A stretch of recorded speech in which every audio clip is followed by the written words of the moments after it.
Europe 1, il est 8h35, la revue de presse. Avec Natacha Polony. Bonjour Natacha. Bonjour Thomas, bonjour Julie, Bonjour à tous. Ce matin, en une de vos journaux, tout le monde encaisse les uppercuts. La droite d'abord avec le Sarcolix, Le Monde.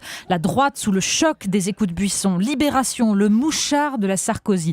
Et puis la une de Marianne, qui sera en kiosque demain et qui reconstitue la fameuse scène de la cuisine dans Les Tontons Flingueurs avec Nicolas Sarkozy en train de beurrer les sandwichs, Patrick Buisson en Bernard Blier, Jean-François Copé en Francis Blanche et même Carla Bruni. De la cassette de Copé aux cassettes de Buisson, ils osent tout, c'est même à ça qu'on les reconnaît. Bon, mais pour les uppercuts, la France s'en prend aussi un, venu de Bruxelles. Le Figaro, déficit, dette, compétitivité, Bruxelles place la France sous surveillance renforcée. Les Échos, déficit, la gifle. Et puis, il y a ceux qui sont carrément KO après les uppercuts. Les petites communes, par exemple. Le Parisien, ciel, ma mairie n'a pas de candidat. Et puis, KO pour l'école aussi, entre profs prolétarisés, primaires fragilisés, alors même que les études prouvent une amélioration depuis les programmes d'Arcos de 2008. Élèves qui fuient vers le privé et même vers le lycée musulman Averroès. Le Point pose la question, peut-on encore confier nos enfants à l'éducation nationale ? École, l'enquête qui fait mal. Alors il y a tous ces sujets dans l'actualité, puis il y a un sujet qu'on a un peu oublié, il faut le dire, c'est la Syrie. Exactement, et pourtant c'est par là qu'il faut commencer ce matin.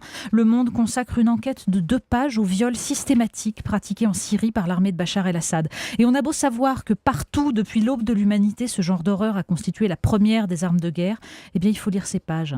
Je ne vous les citerai pas d'ailleurs parce qu'elles sont insoutenables. Mais il faut entendre les voix d'Alma, 27 ans, Doum, 45 ans, et de sa fille, la voix de ces médecins qui décrivent les corps ravagés, les jeunes filles détruites, les suicides, les crimes d'honneur des pères et des frères, les bébés nés de ces viols et abandonnés dans les rues. Un des membres de l'opposition soutient que ces pratiques ont été pensées par le pouvoir dès 2011 pour rendre fous les opposants et radicaliser la rébellion pour justifier ensuite les attaques militaires. Difficile de vérifier cette thèse, écrit Annick Cogent, mais elle parle du climat de terreur et du soupçon qui pèse désormais sur toute femme arrêtée par le pouvoir.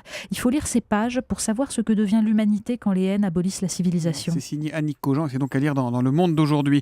Du coup, c'est sûr quand on parle de Patrick Buisson, c'est un autre calibre, on va dire. Voilà, le remue-ménage autour des enregistrements apparaît pour ce qu'il est dérisoire et sordide. Tordu est l'adjectif qui revient le plus souvent. Tordu sa façon d'agir pour Dominique Young dans Les Dernières Nouvelles d'Alsace. Tordu ses idées pour Denis Domain dans La Nouvelle République. Et puis quel pédigré, Dans Le Figaro, Charles Jégu rappelle que Patrick Buisson est l'auteur d'une somme sur l'érotisme pendant l'occupation allemande.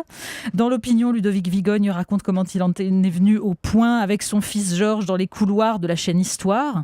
Jean-François Copé peut s'éponger le front, s'amuse Alain Duzard dans l'Est républicain. Il a quelques jours de répit devant lui.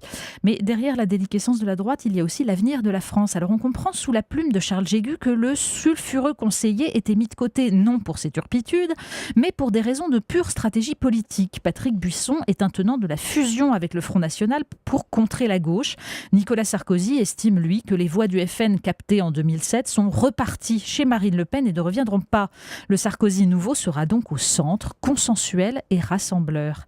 Façon prestidigitateur qui fait disparaître les problèmes dans un nuage de fumée. Quelque chose qu'on ne peut pas faire disparaître, ce sont les chiffres, les mauvais chiffres et les déficits, Natacha. Exactement, et les journaux reviennent ce matin sur l'avertissement de Bruxelles qui nous classe donc parmi les pays à surveiller avec l'Italie, l'Irlande ou l'Espagne. Mais il faut lire surtout dans Le Monde un article qui nous raconte comment tous les pays d'Europe ont fait de la baisse du coût du travail le nouveau Saint Graal pour plaire justement aux instances européennes. Une sorte de course à l'échalote dans laquelle l'Allemagne a gagné parce qu'elle a baissé les salaires plutôt que de baisser les charges, comme le propose le pacte de responsabilité de François Hollande. Mais on comprend à lire l'article que dans un monde ouvert où le coût du travail sera toujours plus bas ailleurs, les ennuis des salariés ne font que commencer. On n'est pas toujours très content de ce que l'on mange, mais il faut peut-être regarder ailleurs. Oui, en Chine, le coût du travail est plus bas, mais pas sûr que nous ayons envie de ça. Le Figaro consacre une page aux scandales alimentaires qui nous font relativiser nos problèmes de viande de cheval. Raviolis à l'insecticide, pastèque explosive, oui, choux au formol ou riz au plastique, oui, parce qu'on plonge tout ça dans des produits absolument infâmes. Nourrir le peuple à bas coût a été un des enjeux du pouvoir communiste pour apaiser les masses et calmer les revendications politiques. Résultat, des terres saturées de pesticides, en plus d'être détruites par les rejets industriels, et donc un peuple qui commence sérieusement à s'énerver. Notre modèle de développement, en fait, poussé jusqu'à l'extrême, jusqu'à l'absurde, et ça ne fait pas envie. On va finir en parlant des hommes et des femmes. Oui, parce et que de leurs différences. Le Nouvel Observateur consacre sa une aux vraies différences hommes-femmes, pour nous expliquer qu'en fait, il n'y en a pas. Et que même la petite taille des femmes, elle est culturelle, puisqu'elle s'expliquerait par le fait que les hommes, pendant des siècles, ont piqué toute la nourriture et que les femmes n'ont pas pu grandir. Heureusement, Le Point nous rassure. Mattel va remédier à tout cela. Oui, Mattel, les inventeurs de la poupée Barbie qui ont décidé de lutter contre les stéréotypes de genre. Ils sortent Barbie entrepreneuse, je vous jure, avec smartphone et avec un petit sac bourré de documents. Bon, elle porte une jupe rose et des talons aiguilles, mais c'est quand même un début pour la lutte contre les stéréotypes. Est-ce que Barbie et Ken font la même taille, tiens ? Aucune idée, hein. Je crois que Ken est un peu plus grand. La question est de savoir s'il y a un Ken sage-femme. Ah, c'est ça, on verra. On va vérifier tout ça, on va demander à Guimier, puis on va s'en occuper. Merci Natacha Polony.